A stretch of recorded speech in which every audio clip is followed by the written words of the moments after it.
As long as this is mysterious and, they're leaving it up to me to kind of figure it out, I think it works. And then near the end, they start explaining shit. And they start picking up the boxes of exposition and just turning that shit over and dumping them. And while they're sitting up here telling me everything that's going on, I'm like, stop. All right, whatever. Because when they start explaining things, I'm like, what? That don't make no goddamn sense.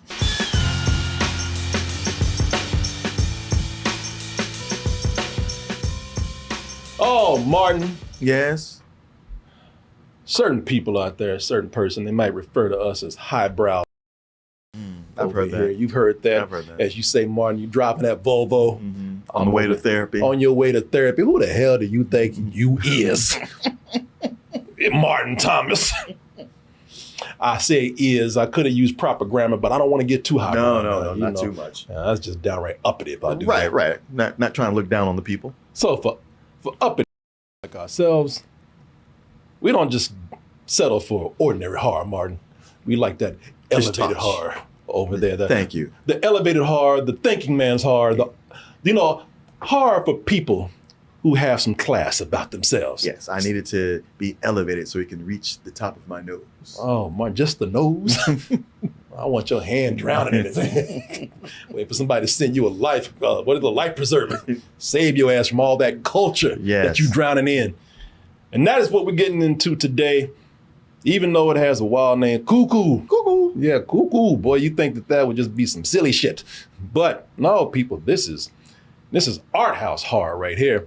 So what you have here, you have something it's taking that premise of the teen that moves to a new town and discovers a dark secret, but no one believes them because, they're all moody and crazy. Like your hormones just out of whack. Shut the hell up. Your teenage ass, you don't know what you're talking about. Everything is all right. You always doing stuff for attention. And that's exactly what they think here. And we've seen that before. Even the lead here is a type that we've seen in those kind of movies. That right there is Gretchen, played by Hunter Schafer. And she's all moody and emo because she has to move to the German Alps with her father and his young wife. His young wife and the stepsister that she don't even say shit. That ain't my sister. Yeah. I don't know what the hell. She don't even look like me. That's my father's daughter. Yeah. Don't put that bitch on me. No, we don't look nothing alike. Oh yeah, she don't get it. She's cold to the wife. Can't stand her half sister. So when she's asked to work the desk at a nearby hotel by the sometimes charismatic, most of the time just downright weird, her Koenig, who's played by Dan Stevens, she accepts, even though he's shady as hell. And it's there that certain guests, they start roaming the halls, doing all kind of weird stuff and crazy things. And it's not long before whatever's affecting them starts trying to get a hold of Gretchen. Oh my God, Gretchen, what you gonna do? Yeah, Gretchen, you weren't even supposed to be here. You didn't even want to be there. Damn. She's like, yeah, y'all calling me moody. I'm trying to tell y'all some shit. And I'm getting, everybody, I told y'all that something was happening around here and y'all just fine. I'm the one getting my ass whooped. Right. So what we gonna do? Do I have to do something? Do I have to take care of this on my own? Well, let's see what Gretchen does. But before we do that, let's go ahead and show you this trailer for CUCKOO. And we'll give you our CUCKOO review right after this. Where does it stop? Just play the damn trailer, boy. If I were you, I wouldn't want to get hurt even more. Tillman Singer, the German director that did this, I did not see his previous movie. His previous movie, Luz. I did not see that, but I heard that he's sort of a trippy filmmaker. Yeah, you know what? I know I saw it. And despite it being trippy and, a little slow, I remember liking it. I can't remember anything about it. You but liked it that much? But I know I saw it and I kind of liked it. Well, I would say this. These days we're getting a lot of not only elevated horror, but we're getting just kind of just bizarre and trippy horror. Mm-hmm. And especially when you see that neon logo. Yeah. Yeah, because neon looks at, you go like, man, A24 is weird. And Neon says, get out of my goddamn way. Let me show you something. Yeah. No, A24 is weird. Neon shit, we crazy. Yeah. And man, listen, this is coming out at a time when we're getting bizarre art house horror, such as Longlegs. Yeah. And I'll say this, I think what was missing from Longlegs for me, because I think both of us are the minority of people who weren't crazy about the movie. I admire the film, I do, but I wasn't crazy about it. But I think that this has something for my own taste over Longlegs. And this has, I think, more humor, and I think it has way better characters. Now, the art house aspect of this, I think it lets the director take his time setting a more mood, and he's telling a story that most studios might turn down, because it is sort of a freaky story. It's full of bizarre imagery and just disturbing details, and I can't even explain the main creature here to you. I'm not gonna tell you a whole lot. I'll just say that I don't know what the going on with this damn creature right here. Creature looks like somebody's grandma with dementia somebody should have been watching her. And then she got dressed up and walked out the house one night. Now she's just walking through the woods, screeching, making noise, chasing after people in the middle of the night. Wearing her shades, a trench coat and a shades. Somebody talking about where grandma at? And she out there with people in the middle of the night. But I thought it was very creepy because they don't tell you much about her, man, and the things that she's doing. And it's such an odd mix of what's going on with her that it kept me asking, what the is that? And that's what's so unsettling about this movie. For me, for a long time, I think it does an excellent job at leaving it for the audience to kind of put together whatever's going on. And it's leaving people like me enjoyably uncomfortable. Because my imagination is just going wild. Yeah. Trying to figure out, all right, what the hell is all this about? And as long as this is mysterious and, they're leaving it up to me to kind of figure it out, I think it works. And then near the end, they start explaining shit. And they start picking up the boxes of exposition and just turning that shit over and dumping them. And while they're sitting up here telling me everything that's going on, I'm like, stop. All right, whatever. Because when they start explaining things, I'm like, what? That don't make no goddamn sense. Listen, I'm glad that you're not explaining a whole lot, but once you start, if it ain't gonna make no sense, just shut the fuck up. All right, because I'm lost between either they needed to explain more, if they gonna explain, or just shut the fuck up and just let it be weird. I don't know if you, because I laugh, and I don't know if you laugh because I'm being weird and I'm complaining too much, or because you disagree with me, or are you laughing because you see what I'm saying? I don't know how you feel about this. So here's the thing about this movie to me, is that it is doing something I saw in Longlegs, and I've been seeing this in a bunch of these elevated or art house horror movies, especially at festivals, because this played at South by Southwest. Yeah. And I tried to go see it, and I couldn't get in. There's a lot of really focusing on having the atmosphere and it being unnerving and the things you don't know.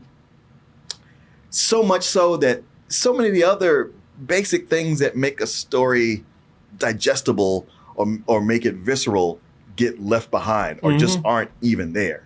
I had trouble connecting it with this right off the bat, because I was like, outside of Hunter Schafer, no one acts like a real person. Everything they either the way they act or the way they react was just so like, okay, so when everybody's weird, nothing's weird. You're kind of like, okay, whatever. To what you said, I'm smiling because you nailed it. You nailed it. You spent so much of the first 2/3 with all these disjointed things happening. It's disjointed in tones. It's almost like every character felt like they were in a different movie, but there's so much that's not being explained that when they do start to explain it, yeah, you're right. It's coming like, oh, well then it's this, and this. And by the time that happens, you're like, all right, what you're saying, it sounds pretty silly, Yeah. but there's also stuff that you didn't cover. So now you're like, there's all kind of things you introduced that aren't being covered here, and you're just going like, you just pulled the box out and told me to like, well, there it is. You shouldn't be trying to figure it out anyway. Yeah, they do a lot of things that they introduce some concepts, but they're not connecting any of them. Yeah. There's something going on here at the hotel that has something to do with the creature, but the creature's never really explained that much to where and whatever's happening at the hotel is not explained enough to where I don't know how these two connect. But you presented those ideas, and now you're trying to explain them, and now it makes even less sense. Yes. And then when you explain it, just go all the way, because now I love this whole thing of leaving it up to me to figure things out, but maybe you did it just a little bit too much, because now you're introducing ideas that I think then they're interesting, and I think they need a little more elaboration. Yeah, but we're at the end of the movie now. Yeah, and I'll tell you something about the movie. They said they don't know what's going on, right? So they switch gears. That's the big reason I was smiling, because it was like you were sitting there like, man, they just didn't make this to where I can understand it, and I got the feeling by the end I was like, I feel like they didn't understand it. They didn't understand it so much. It feels like that they said F it, and they just start pulling out guns and just shooting. Right. The end of the movie pretty much turns into a John Woo action movie. Yes. And the only thing was missing with them doves. And I always say, man, pulling out guns in the third act, that's when you had no ideas. You didn't know how to end your story. Now, I will tell you, because you are laughing in agreement with me.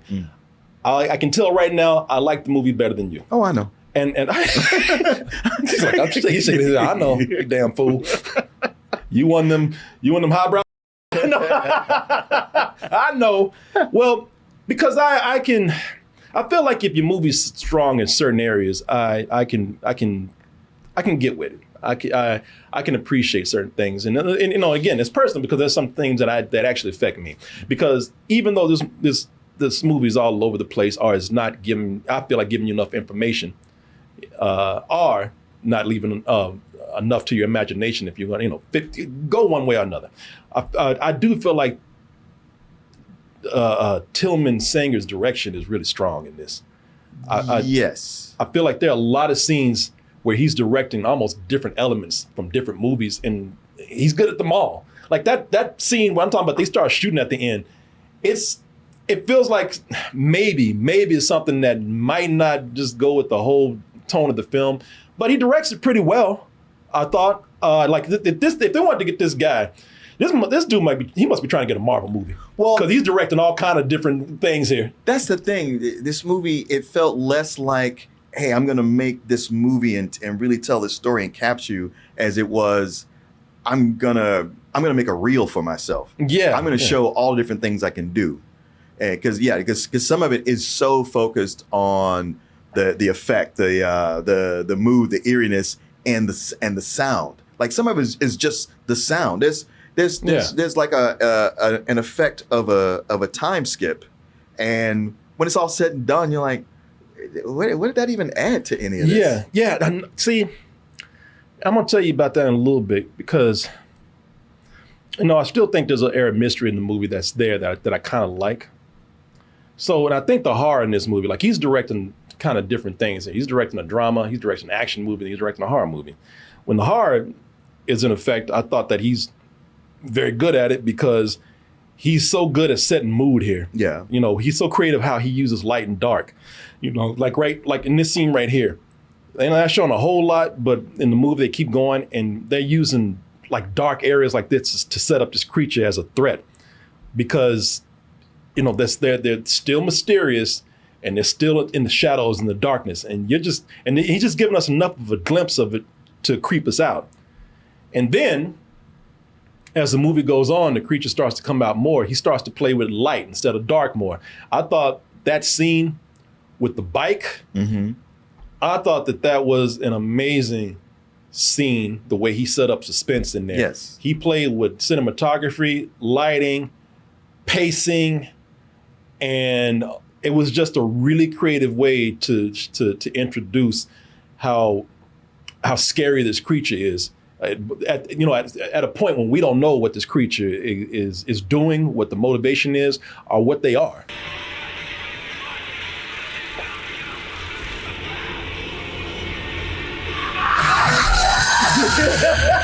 Well, if you don't get some of your grandmother, that scene is brilliant. I thought. He plays with these gaps of darkness, and then when they get into the light, this is some Hitchcock shit right here, man. You keep seeing these patches of light, and there's nothing there, and all of a sudden you see a silhouette of something that's chasing you, and you don't even know what that thing is yet. I thought that was amazing right there. I thought the actors were good. So maybe I'm just a Dan Stevens fan, because I'm gonna tell you this. I looked at this, and we were talking about Dr. Doom the other day. Mm-hmm.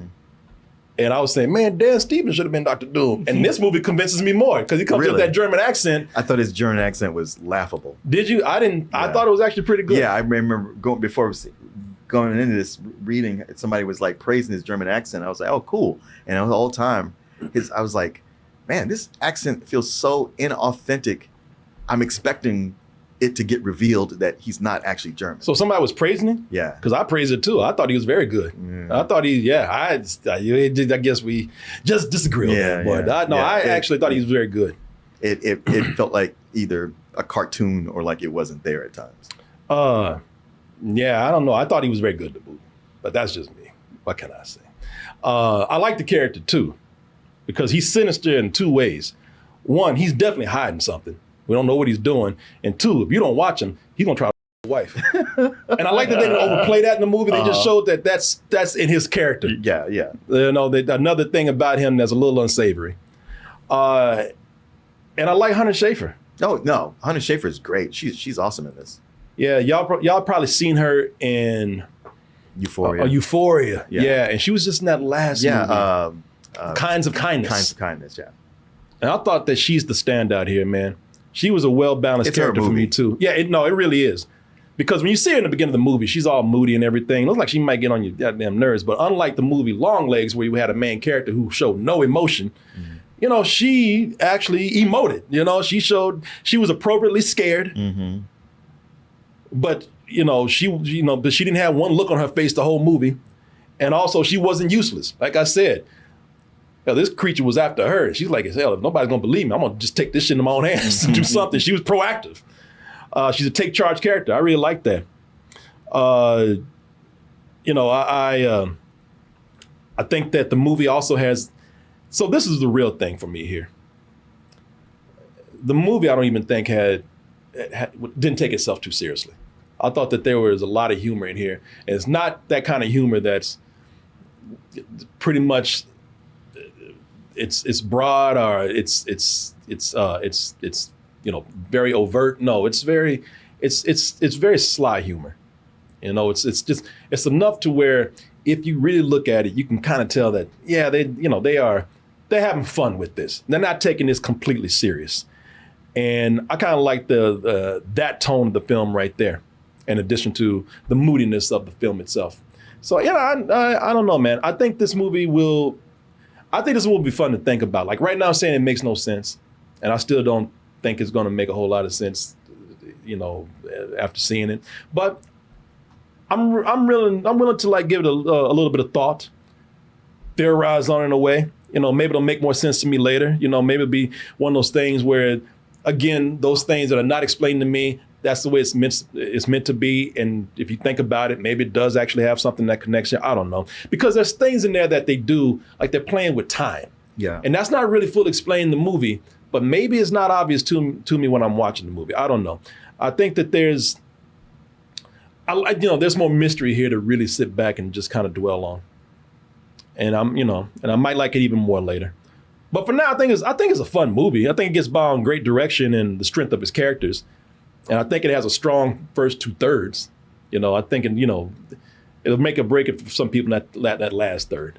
Like maybe for you, that's probably where it broke you, unless it did before.